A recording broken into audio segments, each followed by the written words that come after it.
ఆరాధనకు సహాయకరంగా 84వ కీర్తన 84వ కీర్తన 5వ వచనాన్ని చదువుకుందాం. ఆరాధనకు సహాయకరంగా 84వ కీర్తన 5వ వచనం. నీ వలన బలమునందు మనుషులు ధన్యులు. నీ వలన బలమునందు మనుషులు ధన్యులు. ఈ సహోదరులారా, ఆదివారంన ఆయన మరణ పునరుద్ధాన దినమున ఆయన ఆరాధించడానికి చేరువచ్చిన మనము ఇక చదువుకున్న మాటని మనం జ్ఞాపకం చేసుకున్నట్లయితే, నీ వలన బలమునందు మనుషులు ధన్యులు. మనము ధన్యులం ప్రియులారా. ఈ మాట ప్రకారం మనం కొన్ని మాటలు మనము చూసుకున్నట్లయితే, మనందరం ఈ ఉదయకాలం మందు ప్రభువైన యేసుక్రీస్తు వారిని ఆరాధించడానికి చేరువచ్చిన మనం ఎవరు అంటే ధన్యులం. ఎందుకు ధన్యులం అంటే, మనం బలం కలిగిన వారం. ఎవరి బలం కలిగిన వారం అంటే యేసు ప్రభు వారి బలం కలిగిన వారం. ఎవరిచ్చారు ఇది అంటే ఆయనే ఇచ్చాడు. 4 మాటలు. మొదటిగా ఉదయకాలం మందు ఆరాధనకి చేరువచ్చిన మనందరం ధన్యులము. ఎందుకు ధన్యులం అంటే మనం బలం కలిగిన వారము. ఏ బలం కలిగిన వారం అంటే ప్రభువైన యేసుక్రీస్తు వారి బలాన్ని కలిగిన వారము. అది ఎవరిచ్చారు అంటే ఆయనే ఇచ్చాడు. ఎందుకు ఇచ్చాడంటే నీ వలన అని మనం చదువుతాం. నీ వలన అంటే నా ఎదురుగున్న మీ వలన, మీ ఎదురుగున్న నేను నా వలన అని కాదు, పక్కన వాళ్ళ వలన కాదు. నీ వలన అంటే ప్రభువైన యేసుక్రీస్తు వారి వలన మనం బలం పొందిన వారం. ఆ బలం పొందిన మనము ధన్యులం ప్రియులారా. అయితే ఏ బలాన్ని దేవుడు మనకి ఇచ్చాడనేది ఉదయకాల సమయం ముందు ఆరాధనలో మనం జ్ఞాపకం చేసుకొని, ఆ ధన్యకరమైన స్థితిలో మనల్ని ఉంచిన ఆ దేవదేవుణ్ణి మనం ఆరాధించి, మన స్తుతులు మనం ఆయనకి సమర్పించి ఆయనను మనం మహింపరుద్దాం. మొదటిగా మనం ధన్యులము. ఎందుకు ధన్యులం అంటే మనం బలం కలిగిన వారము. ఏ బలం కలిగిన వారం అంటే ఆయన ఇచ్చిన బలం కలిగిన వారము. ఎవరిచ్చారు అంటే ఇదే ప్రభువైన యేసుక్రీస్తు వారే ఇచ్చారు. ఏంటి ఆ బలము అనేది ఒక్కసారి మనము చూసుకున్నట్లయితే, ఫిలిప్పీలకు రాసిన పత్రిక, ఏవేవో తిన్నా ఏవేవో చేసినా మనకి శారీరక రీతిగా బలం వస్తుంది. కానీ ఇక్కడ మనం చెప్పుకుంటున్న బలము శారీరక బలం కాదు, ఆత్మకు బలము. ఏంటి ఆ మాటను చూద్దాం. చూడండి, ఫిలిప్పీలకు రాసిన పత్రిక 3వ అధ్యాయం. ఫిలిప్పీలకు రాసిన పత్రిక 3వ అధ్యాయం 10వ వచనంలో ఆ బలం ఏంటో, ఆ బలం పొందిన మనం ఎందుకు బలవంతులమో, ఎందుకు మనం ధన్యులమో మనం చూసుకోవచ్చు. ఫిలిప్పీలకు రాసిన పత్రిక 3వ అధ్యాయం 10వ వచనంలో, ఏ విధము చేతనైనను మృతుల్లో నుండి నాకు పునరుద్ధానము కలగవలనని ఆయన మరణ విషయంలో సమానానుభవం గలవాడై ఆయనను ఆయన పునరుద్ధాన బలమును ఎరుగు నిమిత్తము ఆయన శ్రమలలో పాలివాడగినట్టు ఆయన పునరుద్ధాన బలమును ఎరుగు నిమిత్తం మనకి అందరికీ ఏమి ఇచ్చాడంటే పునరుద్ధాన బలం. ఇప్పుడు మళ్ళీ 84వ కీర్తన 5వ వచనంలో చూసినట్లయితే, బలం దగ్గర పునరుద్ధాన బలం. నీ వల్ల పునరుద్ధాన బలమునందు విశ్వాసులమైన మనము ధన్యులం ప్రియులారా. అందుకే ఆదివారం ఆరాధనకు చేరువచ్చిన మనము ధన్యకరమైన స్థితిలో ఉంచిన దేవుణ్ణి, ధన్యకరమైన స్థితిలో ఉండటానికి దేవుడు చేసిన సహాయాన్ని మనం జ్ఞాపకం చేసుకొని ఆయనకి కృతజ్ఞతాస్తుతులు మనం చెల్లించుట ఆయనకి మహిమకరం, మనకి దీవెనికరం ప్రియులారా. ఇక్కడ మనం చదువుకున్నట్లుగా పునరుద్ధాన బలం అంటే ఆయన చనిపోయి, ఆయన కలువరి శిలువలో మనందరి పాపములు ఆయన మీద వేసుకొని చనిపోయి తిరిగి లేచుట ద్వారా ఆయన మరణ పునరుద్ధానుడై ఆయన నమ్ముకున్నట ద్వారా ఆ పునరుద్ధాన బలాన్ని మనకు కూడా దయచేసిన ఆ యేసు ప్రభు వారిని మనం జ్ఞాపకం చేసుకోవాల్సిన అవసరం ఎంతైనా ఉంది ప్రియులారా. అక్కడే మనం చదువుకున్నట్లయితే 84వ కీర్తన 12వ వచనం 5వ వచనంలో మనం చూసాం, నీ వలన బలమునందు మనుషులు ధన్యులు అని మనం చూసాము. ఆ ఏ బలము అంటే అది పునరుద్ధాన బలము. అది ఎవరిచ్చారు అంటే ప్రభువైన యేసుక్రీస్తు వారు కలువరి శిలువలో చనిపోయి తిరిగి లేచుట ద్వారా, మరణాన్ని జయించుట తిరిగి లేచుట ద్వారా, మరణ పునరుద్ధానుడు అవుట ద్వారా, ఆయన మరణంలో ఆయన మన పాపములు తీసివేశాడని మనం విశ్వసించుట ద్వారా, ఆయన పునరుద్ధాన బలాన్ని మనం పొందుకుంట ద్వారా మనం ధన్యులమయ్యాం ప్రియులారా. అంతేకాదు కానీ ఇక్కడ 12వ వచనంలో మనం చూసుకున్నట్లయితే ఏ విధంగా మనకి ఆ పునరుద్ధాన బలాన్ని దేవుడు మనకు దయచేశాడు, ఏ విధంగా మనం ధన్యులమయ్యాము అంటే 12వ వచనం 84వ కీర్తన 12వ వచనంలో, సైన్యములకు అధిపతియగు యెహోవా నీ అందు నమ్మిక ఇంచువారు ధన్యులు నీ యందు నమ్మిక ఉంచువారు. ఎవరైతే ప్రభువైన యేసుక్రీస్తు వారి యందు నమ్మకం ఉంచుతారో, ఎవరైతే ప్రభువైన యేసుక్రీస్తు వారి యందు విశ్వాసం ఉంచుతారో వాళ్ళందరూ ధన్యులు. ఎందుకంటే పునరుద్ధాన బలాన్ని మనకు దయచేశాడు. ఏ విధంగా? ఆయన యందు విశ్వాసం ఉంచితే మనందరము పాపులము, ఆయన ఒక్కడే నీతిమంతుడు, ఆయన ఏ దోషము చేయలేదు, ఆయన ఏ నేరము చేయలేదు, ఆయన పవిత్రమైన జీవితాన్ని కలిగిన వాడు, ఆయన నిర్దోషమైన జీవితాన్ని కలిగిన వాడు. ఆయన పాపుల్లో ఉండి కూడా ప్రత్యేకంగా ఉండిన ఆ యేసు ప్రభు వారు మన పాప భారాన్ని తీసివేయడానికి కలువరి శిలువలో ఆయన చనిపోయి ఆయన తిరిగి లేచుట ద్వారా మన పాప భారాలన్నీ తీసివేశాడని ఎవరైతే మన పాపములను ఆయన దగ్గర ఒప్పుకొని పశ్చాత్తాపబడి పాప క్షమాపణ కలిగి రక్షణ భాగ్యం పొందుతారో వాళ్ళందరూ ధన్యులు. ఆ విధంగా మనం నమ్మిక ఉంచితే మనం ధన్యులు ప్రియులరా. అలాంటి వారికి పునరుద్ధాన బలాన్ని ఆయన మనకి దయచేసి మనల్ని ధన్యులుగా చేసినట్లుగా మనం చూస్తున్నాం. ఇక్కడే 84వ కీర్తన 4వ వచనంలో మనం చూసినట్లయితే నీ మందిరమునందు నివసించువారు ధన్యులు.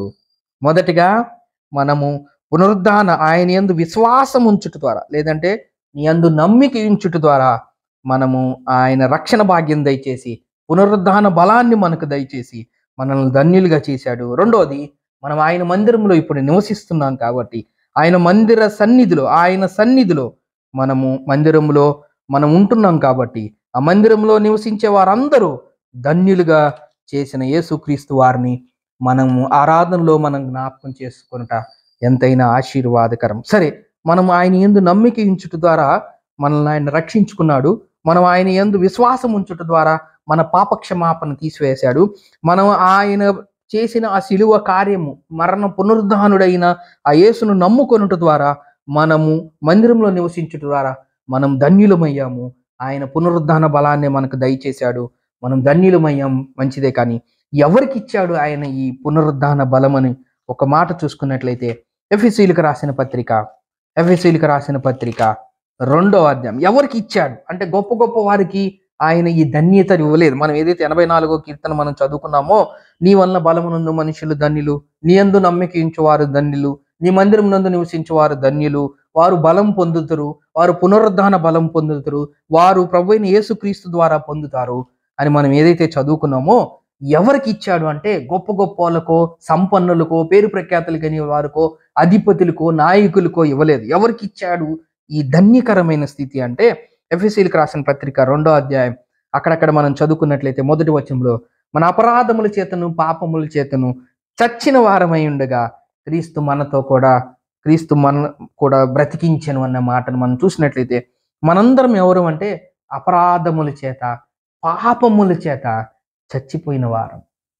అపరాధముల చేత పాపముల చేత చచ్చిపోయిన మనల్ని ఆయన ధన్యకరమైన స్థితిలో ఉంచాడు. ఎట్లా తెలుసా?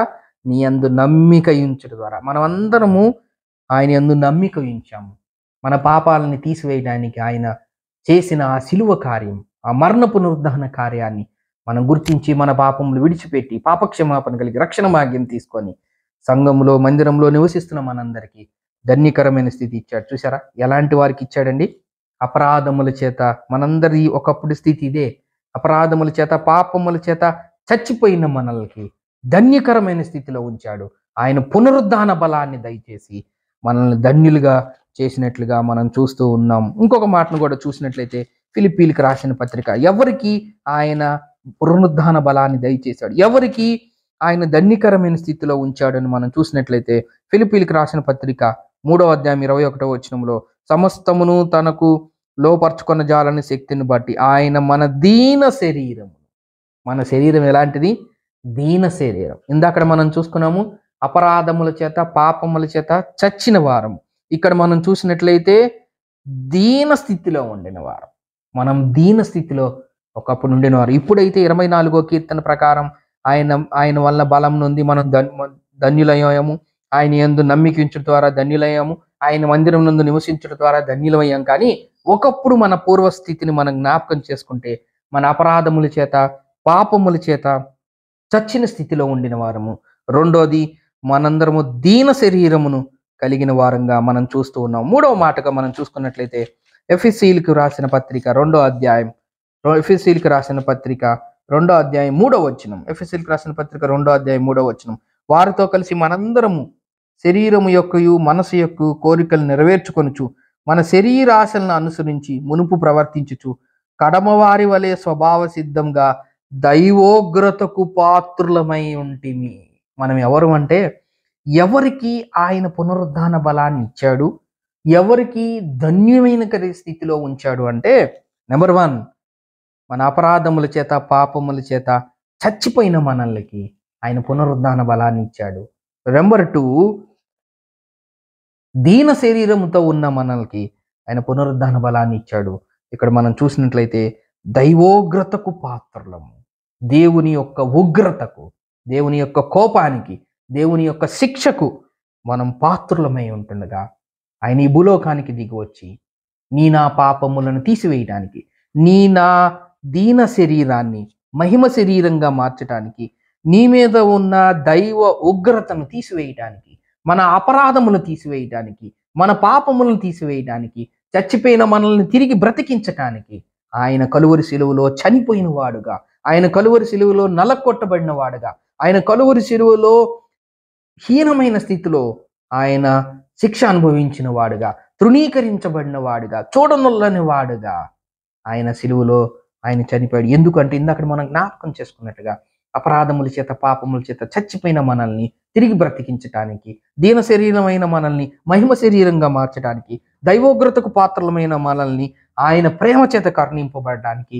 ఆయన ద్వారా ధన్యత పొందటానికి, ఆయన పునరుద్ధాన బలాన్ని మనకి ఇవ్వటానికి, మనల్ని శక్తివంతులుగా చేయటానికి, మనల్ని ధన్యవంతులుగా చేయటానికి ఆయన సిలువలో ఆయన చనిపోయాడు, ఆయన సమాధి చేయబడ్డాడు, ఆయన 3వ దినమున మృత్యుంజయుడై మరణాన్ని తిరిగి లేచి ఆరోహణమయ్యాడు. ఆయన వాక్యం ప్రకటించబడినప్పుడు ఆయన యందు మనం చదువుకున్న 84వ వచనం ప్రకారం ఆయన యందు నమ్మిక ఉంచుట ద్వారా మొదటిగా మనం ధన్యులయ్యాం. ఆయన యందు నమ్మిక ఉంచుట ద్వారా పునరుద్ధాన బలం పొందాము. ఆయన యందు నమ్మిక ఉంచుట ద్వారా దేవుని యందు మనము దేవుని మందిరంలో నివసించి ధన్యులమయ్యాం. కాబట్టి ఉదయకాలం ముందు ఆరాధనకు చేరువచ్చిన మనము దైవోగ్రతకు పాత్రలమైన మనల్ని ఆ ఉగ్రత నుంచి తప్పించిన యేసుని, దీన శరీరము కలిగిన మనల్ని మహిమ శరీరంగా మార్చిన యేసుక్రీస్తు వారిని, అపరాధముల చేత పాపముల చేత చచ్చిన మనల్ని బ్రతికించిన యేసుక్రీస్తు వారిని, పునరుద్ధాన బలమును మనకు దయచేసిన ఆయన యందు విశ్వాసం ఉంచుట ద్వారా, నమ్మిక ఉంచుట ద్వారా పునరుద్ధాన బలమును దయచేసి ధన్యులు చేసిన యేసుక్రీస్తుని మనం జ్ఞాపకం చేసుకుందాం. చివరిగా ఒక మాటను మనం చూసుకుందాం. చూడండి, 81వ కీర్తన మొదటి వచనం. 81వ కీర్తన మొదటి వచనం. మనకు బలమై ఉన్న దేవునికి ఆనందగానము చేయడి. కదా, అపరాధం చేత పాపం చేత చచ్చిపోయి ఉన్న మనల్ని బ్రతికించిన యేసుని, దీని శరీరాన్ని మహిమ శరీరంగా మార్చిన యేసుక్రీస్తుని, దైవోగ్రతకు పాత్రలైన మనల్ని తన కరుణా ప్రేమ చేత ప్రేమించి క్షమించిన యేసుక్రీస్తుని ఆయన యందు నమ్మిక ఉంచుట ద్వారా, విశ్వసించుట ద్వారా పునరుద్ధాన బలాన్ని దయచేసిన ఆ యేసుక్రీస్తుని మనం ఏం చేయాలి అంటే 81వ కీర్తనలో మనం బలమై ఉన్న, ఇప్పుడు మనకు బలమై ఎవరంటే ఆ యేసు ప్రభు వారే. ఆ బలం ఏంటంటే పునరుద్ధాన బలం. ఆ పునరుద్ధాన బలమును దయచేసిన యేసుక్రీస్తుకి మనం ఏం చేయాలి? దేవునికి ఆనందగానం చేయాలి. ఈ ఆదివారంన ప్రభు సన్నిధిలో వచ్చిన మనము, దేవా, ఉగ్రతకు పాత్రను, దీన శరీరం కలిగిన వాడును, చచ్చిన వాడును నన్ను బ్రతికించావయ్యా. నువ్వు చేసిన శిలువ కార్యం ద్వారా, నువ్వు చేసిన విమోచన కార్యం ద్వారా, నువ్వు తిరిగి లేచుడు ద్వారా, నీ మరణ పునరుద్ధానం ద్వారా తిరిగి నన్ను బ్రతికించావు, మహిమ శరీరంగా మార్చావు, దైవోగ్రత నుంచి తప్పించావు, నీ పునరుద్ధాన బలాన్ని మాకు దయచేసావని ఆయన మనం జ్ఞాపకం చేసుకొని మనం ఆరాధనలో ముందుకు సాగి వెళ్దాం.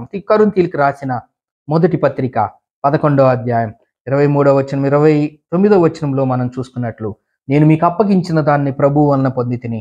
ప్రభు అయిన యేసు తాను అప్పగింపబడిన రాత్రి ఒక రొట్టెని ఎత్తుకొని కృతజ్ఞతాస్తుతులు చెల్లించి దాన్ని విరిచి, ఇది మీ కొరకైన నా శరీరము, నన్ను జ్ఞాపకం చేసుకున్నట్టుకై దీన్ని చేయడని చెప్పాను. ఆ ప్రకారమే భోజనమైన పిమ్మట ఆయన పాత్రను ఎత్తుకొని, ఈ పాత్ర నా రక్తం వలనైన క్రొత్త నిబంధన, మీరు దీనిలోని త్రాగు నింపుడల్లా నన్ను జ్ఞాపకం చేసుకున్నట్టుకై దీన్ని చేయడని చెప్పాను. మీరు ఈ రొట్టెను తిని ఈ పాత్రలోని త్రాగునప్పుడల్లా ప్రభు వచ్చే వరకు ఆయన మరణమును ప్రచురించుదురు. కాబట్టి ఎవడు అయోగ్యంగా ప్రభు యొక్క రొట్టెను తిన్నో లేక ఆయన పాత్రలోని త్రాగునో వాడు ప్రభు యొక్క శరీరమును గూర్చి రక్తమును గూర్చి అపరాధి అగును అన్న మాటల ప్రకారం మన ఆరాధనలో ఆయన శరీరానికి సాదృశ్యంగా రొట్టెను, ఆయన రక్తానికి సాదృశ్యంగా ఆ పాత్రలో పాలు పొందుతూ ఆయన మహింపరిచి, మన హృదయపూర్వకమైన కృతజ్ఞతాస్తుతులు ఆయనకి సమర్పించి, ఆయన మహింపరిచి, ఆయన పూజించి, ఆయన ఆరాధించి, ఆయన ఘనపరుద్దాం.